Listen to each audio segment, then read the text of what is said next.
नमस्कार दोस्तों। मैं रोहित आपका स्वागत करता हूं आपके अपने चैनल स्टडी विद एलिसलेस पर। और इसी कड़ी में आगे जुड़ते हुए आज का हमारा एक और इम्पोर्टेंट वीडियो हो जाएगा। और ये हो जाता है राष्ट्रीय करंट अफेयर से। करंट अफेयर की हो जाती है ये वीडियो, और ये हो जाती है आपके लिए इम्पोर्टेंट।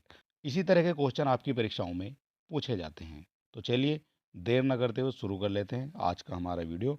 ये हो जाएगा 2023-24 के करंट अफेयर से संबंधित।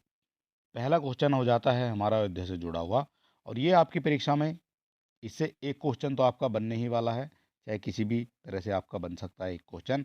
कौन कौन से क्वेश्चन बन सकते हैं राम मंदिर से वो हम आपको बताएंगे इसी वीडियो में। तो चलिए देख लेते हैं पहला क्वेश्चन हमारा क्या हो जाता है। अयोध्या में नवनिर्मित राम मंदिर में स्थापित होने वाली मूर्तियों की प्राण प्रतिष्ठा किस तिथि को निश्चित की गई थी? कौन सी तिथि हो जाती है जिसमें मूर्तियों की प्राण प्रतिष्ठा की तिथि हो जाती है? तो इसका करेक्ट आंसर हो जाता है 22 जनवरी को तिथि इसकी निर्धारित की गई थी।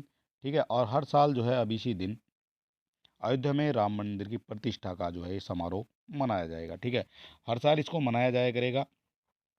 और इसका जो करेक्ट आंसर है ये आपका हो जाता है बी। ठीक है, यहाँ से आप देख सकते हैं। और इससे और कौन कौन से क्वेश्चन आपके बन सकते हैं वो भी आप सब जो है आपको इसी वीडियो में मिल जाएंगे। तो सबसे पहले बात करेंगे प्राण प्रतिष्ठा की तिथि, तो ये हो जाती है 22 जनवरी 2024। ये इंपॉर्टेंट हो जाती है, ये हर बार आपकी परीक्षाओं में पूछी जा सकती है। मंदिर का निर्माण, अगर डीप आपसे क्वेश्चन दे दिया जाएगा तो मंदिर का निर्माण आपसे पूछा जाएगा। ये हो जाता है 2.7 एकड़ में। कुल निर्माण क्षेत्र कितना हो जाएगा? तो ये हो जाता है 57,400 वर्ग फीट में इसका निर्माण हो जाता है। मंदिर की कुल ऊंचाई आपसे पूछी जाएगी, तो ये 161 फुट। ठीक है, यहाँ से जो है ये वनडे एग्जाम में क्वेश्चन आपके बनते हैं। मंदिर में कुल तलों की संख्या ये 3 हो जाती है। मंदिर में प्रधान वास्तुकार ये चंद्रकांत सोमपुरा हो जाते हैं। यहाँ से आपको ध्यान रखना है, ये मंदिर की बात की गई है। मंदिर के वास्तुकार पूछे गए हैं, तो ये हो जाते हैं चंद्रकांत सोमपुरा। और मूर्ति के जो कारीगर हैं वो भी हम आपको बताएंगे, इसी से जो है क्वेश्चन पूछा जाएगा। निर्माण निर्माण सामग्री में प्रयोग किया गया प्रमुख पत्थर ये बंसी है, पहाड़पुर गुलाबी बलुआ पत्थर, और ये राजस्थान से मंगाया गया है। रामलला की गर्भगृह में स्थापित होने वाली मूर्ति के मूर्तिकार ये हो जाते हैं अरुण योगीराज। ठीक है, दो क्वेश्चन यहाँ से आपके बनते हैं। मंदिर का प्रधान वास्तुकार ये हो जाता है चंद्रकांत सोमपुरा, और ये हो जाता है आपका मूर्ति के मूर्तिकार, तो ये हो जाते हैं अरुण योगीराज। इन दोनों को आपको याद रखना है, यहाँ से आपके क्वेश्चन पूछे जा सकते हैं। रामलला की गर्भगृह में स्थापित होने वाली मूर्ति की ऊंचाई आपसे पूछी जाएगी, तो ये हो जाती है, अगर इंच में पूछी जाएगी तो 51 इंच हो जाती है। और अगर फिट में बात करेंगे तो 4.25 फीट हो जाती है। ठीक है, ये आपको याद रखना है, 4.25 फीट हो जाती है इसकी ऊंचाई। इसके बाद आपसे क्वेश्चन पूछा जाएगा रामलला की कमल के फूल के आसन के साथ ऊंचाई कितनी हो जाएगी? तो ये हो जाती है 8 फीट। कमल के फूल के आसन के साथ 8 फीट ऊंचाई हो जाती है रामलला की मूर्ति की। रामलला की मूर्ति में प्रयुक्त पत्थर ये कृष्ण शिला हो जाती है। और कृष्ण शिला की प्राप्ति का स्थान ये उडुपी कर्नाटक हो जाता है। वहाँ से जो है इस मूर्ति के पत्थर को मंगाया गया है। रामलला की मूर्ति का स्वरूप ये बाल रूप है। ठीक है, बाल रूप की ये प्रतिमा बनाई गई है। और ये बाल रूप में 5 वर्ष के हो जाते हैं रामलला। ठीक है, और ये खड़ी मूर्ति बनाई गई है, ये भी आपको याद रखना है। पुरानी मूर्ति की बात करेंगे, इसको देश भर में सिद्ध मंदिरों में ले जाया जाएगा और फिर नई मूर्ति के साथ प्राण प्रतिष्ठा की जाएगी। ठीक है, ये होगा जो पुरानी मूर्ति वहाँ पर लगी हुई है। नई मूर्ति का नाम ये अचल अभी जो है प्रस्तावित हो जाता है। पुरानी मूर्ति का नाम ये उत्सव मूर्ति हो जाता है। अन्य दो रामलला की मूर्ति के मूर्तिकार एक गणेश भट्ट हो जाएंगे जो बेंगलुरु के हैं। सत्यनारायण हो जाएंगे पांडे जो है आपके राजस्थान के हो जाते हैं। और अन्य दो मूर्तियों की स्थापना की गई है मंदिर के अन्य हिस्सों में की गई है। और मंदिर का निर्माण करने वाली कंपनी लार्सन एंड टूब्रो हो जाती है। ठीक है, यहाँ से भी आपका क्वेश्चन ये बन सकता है, लार्सन एंड टूब्रो हो जाती है आपकी मंदिर के निर्माण करने वाली कंपनी।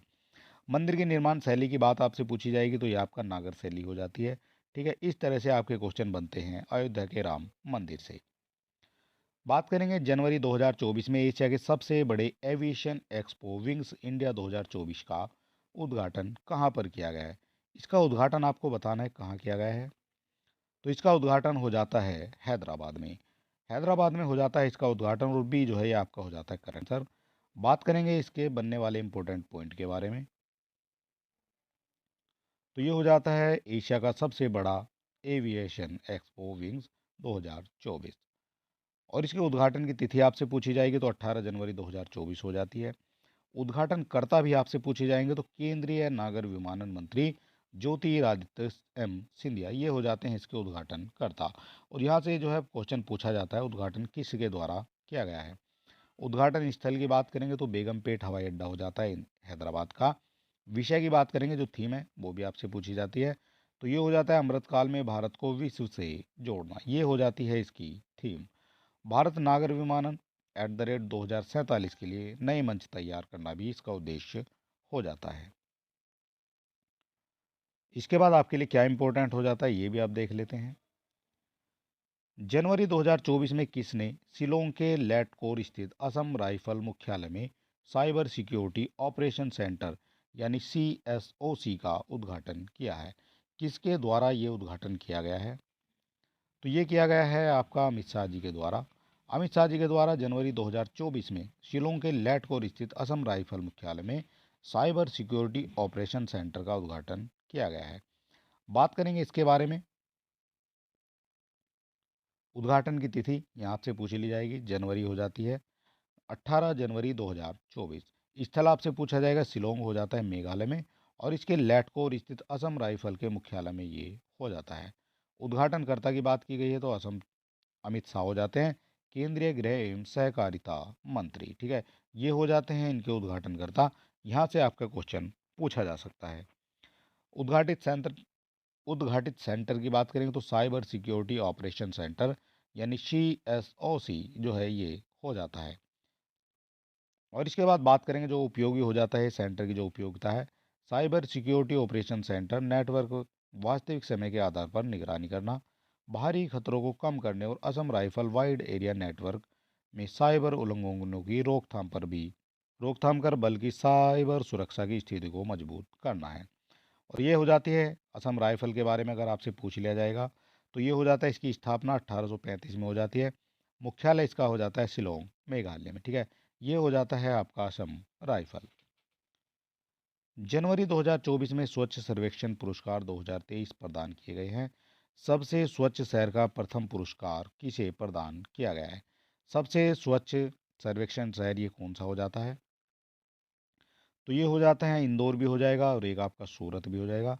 तो इस हिसाब से ए और बी जो है ये आपके हो जाते हैं करेक्ट आंसर। ठीक है, बात करेंगे इससे बनने वाले इंपॉर्टेंट पॉइंट के बारे में।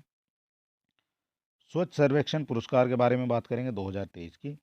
पुरस्कार प्रदान तिथि ये आपकी 11 जनवरी को ये प्रदान किए गए हैं। प्रदानकर्ता आपसे जो है परीक्षा में पूछे ही जाते हैं। राष्ट्रपति द्रौपदी मुर्मू के द्वारा ये प्रदान किए गए हैं। संस्करण आपसे पूछा जाएगा तो 8वां संस्करण इसका हो जाता है। प्रथम संस्करण ये हुआ था इसका 2016 में। ठीक है, और ये हो जाता है इसका 8वां संस्करण। 2016 में हो जाता है पहला संस्करण। और मंत्रालय की बात करेंगे तो आवासन शहरी कार्यालय मंत्री जो है इसके हो जाते हैं। और इसके बाद सबसे ज़्यादा जो क्वेश्चन पूछा जाएगा यहाँ से आपसे पूछा जाएगा विजेताओं से। तो विजेता की पुरस्कार जो विजेता हो जाते हैं वो कौन कौन से हो जाते हैं? इंदौर की बात करेंगे तो ये मध्य प्रदेश में, और सूरत जो है गुजरात में हो जाता है, और दोनों को ये मिला है संयुक्त रूप से। इसके बाद नवी मुंबई आपसे पूछी जाएगी, महाराष्ट्र हो जाएगा, और तीसरे नंबर पर और चौथे नंबर पर आपका आ जाता है विशाखापट्टनम। ठीक है, इनसे जो है आपके क्वेश्चन पूछे जाएंगे, और पहला दूसरा तीसरा चौथा ये ही आपको याद रखने पड़ते हैं। इसके बाद अगर आपसे पूछा जाएगा 1 लाख से कम आबादी में, तो 1 लाख से कम आबादी की श्रेणी की बात करेंगे तो सासवाड़ महाराष्ट्र हो जाता है, पाटन छत्तीसगढ़ हो जाता है, और बाकी भी आप देख सकते हैं। सबसे जो इम्पोर्टेंट है आपके लिए हो जाता है सबसे स्वच्छ गंगा शहर। सबसे स्वच्छ गंगा शहर कौन सा हो जाएगा ये आपके लिए हो जाता है इम्पोर्टेंट। तो ये हो जाएगा वाराणसी उत्तर प्रदेश में जो सबसे स्वच्छ गंगा शहर है। प्रयागराज हो जाता है दूसरे नंबर पर, ये उत्तर प्रदेश में हो जाता है। बिजनौर भी आपका उत्तर प्रदेश में हो जाएगा। तो ये तीसरा शहर हो जाता है आपका बिजनौर। और ये ही जो है आपसे पूछे जाते हैं 1 2 3, पहला दूसरा और तीसरा, इस तरह से ये आपसे पूछे जाते हैं। जनवरी 2024 में अटल बिहारी वाजपेयी सेवरी नाहवा सेवा अटल सेतु का उद्घाटन किया गया। इस सेतु की लंबाई कितनी है? 2024 में इसका जो है उद्घाटन किया गया है, तो इसकी लंबाई हो जाती है आपकी 21.8 किलोमीटर। ठीक है, ये लंबाई हो जाती है आपकी नावा सेवा अटल सेतु की। भारत के सबसे लंबे पुल अटल बिहारी वाजपेयी सेवरी नावा सेवा अटल सेतु का हुआ है। उद्घाटन की तिथि हो जाती है आपकी 12 जनवरी 2024। उद्घाटनकर्ता आपसे पूछे जाएंगे तो प्रधानमंत्री नरेंद्र मोदी हो जाते हैं। मोदी हो जाते हैं इसलिए इम्पोर्टेंट भी हो जाता है। उद्घाटन स्थल नवी मुंबई महाराष्ट्र हो जाएगा। और लागत भी आपसे पूछी जाएगी तो 17,840 करोड़ रुपए से अधिक जो है इसकी लागत हो जाती है। लंबाई आपसे पूछी जाएगी तो 21.8 किलोमीटर हो जाती है। और इसके बाद आपसे लेन की संख्या पूछी जाएगी तो 6 लेन ये हो जाता है। ठीक है, ये आपको रखना है याद। जनवरी 2024 में 27वें राष्ट्रीय युवा महोत्सव का आयोजन कहाँ किया गया है? कहाँ किया गया है राष्ट्रीय युवा महोत्सव का आयोजन? तो ये हो जाता है नासिक, महाराष्ट्र में। 27वें राष्ट्रीय युवा महोत्सव का आयोजन किया गया है। बात करेंगे इसके बारे में। आयोजन अवधि आपसे पूछी जाएगी तो ये हो जाता है 12 से 16 जनवरी 2024 में। आयोजन स्थल आपसे पूछा जाएगा, नासिक महाराष्ट्र में हो जाता है। उद्घाटनकर्ता आपसे पूछे जाएंगे तो नरेंद्र मोदी भारत के प्रधानमंत्री इसके उद्घाटनकर्ता हो जाते हैं। इसकी थीम आपसे पूछी जाएगी तो इसकी थीम हो जाती है विकसित भारत 2047। विकसित भारत @ 2047 युवाओं के लिए, युवाओं के द्वारा, ये हो जाती है इसकी थीम। संस्करण की बात करेंगे तो 27वां संस्करण हो जाता है। और अन्य महत्वपूर्ण तथ्य कौन कौन से हो जाएंगे तो स्वामी विवेकानंद की जयंती 12 जनवरी को प्रतिवर्ष राष्ट्रीय युवा दिवस के रूप में मनाई जाती है। ये भी आपको याद रखना है।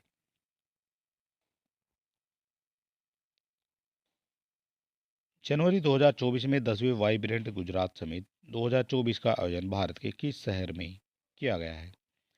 किस शहर में किया गया है 10वीं वाइब्रेंट गुजरात समिट 2024 का आयोजन? तो ये हो जाता है गांधीनगर में। गांधीनगर में इसका जो है उद्घाटन किया गया है। बात करेंगे इससे बनने वाले इंपॉर्टेंट पॉइंट के बारे में।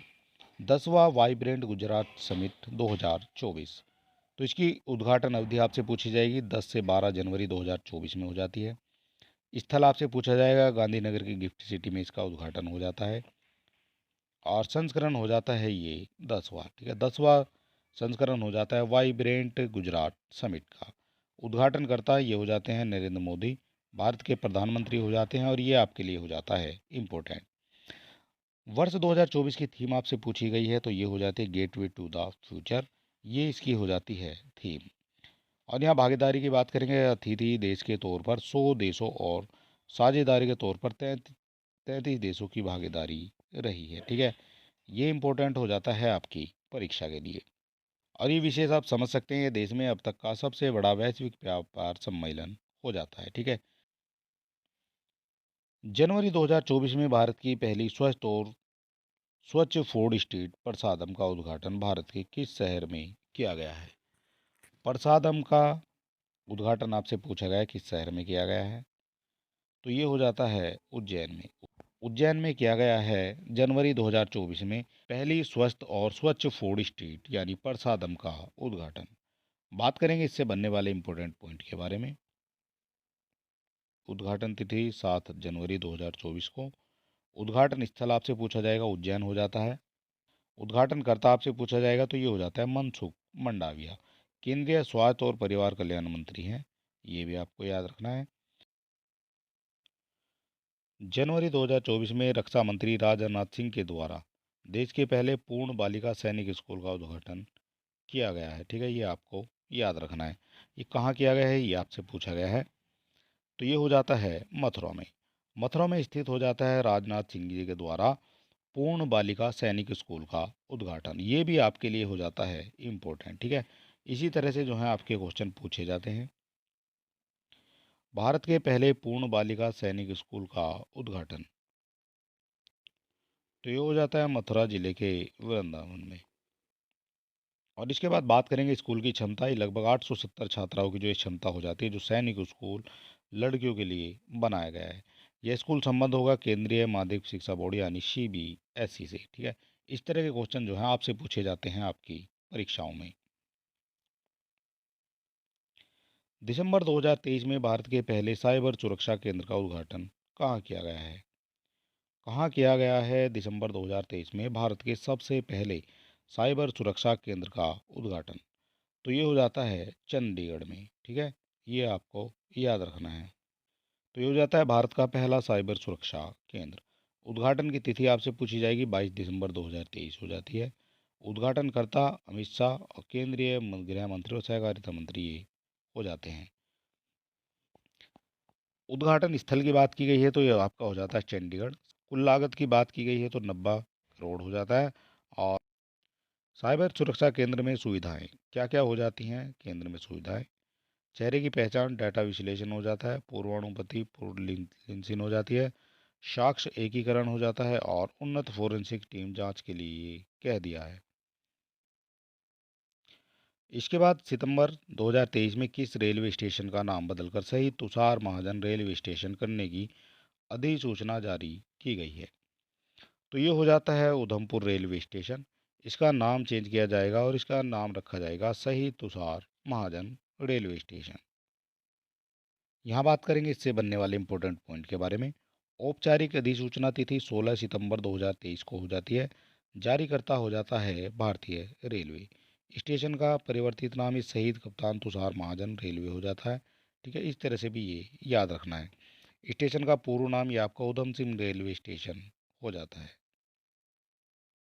सितंबर 2023 में किस राज्य ने अपने दो जिलों औरंगाबाद और उस्मानाबाद के नाम को परिवर्तित किया था? कौन हो जाता है जिन्होंने नाम को परिवर्तित किया जाता है?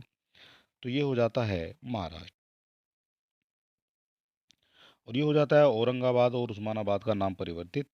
औपचारिक अधिसूचना की जारी ये 15 सितंबर 2023 हो जाती है। अधिसूचना जारी करता राज्य ये आपका हो जाता है महाराष्ट्र। जिलों का परिवर्तित नाम हो जाता है छत्रपति संभाजी नगर। औरंगाबाद का हो जाता है धाराशिव। ठीक है, ये आपको याद रखने हैं। तो चलिए दोस्तों, अगर अभी तक आपने हमारे चैनल को सब्सक्राइब नहीं किया तो आप सब्सक्राइब कर सकते हैं। और मिलते हैं नेक्स्ट वीडियो में, तब तक के लिए नमस्कार।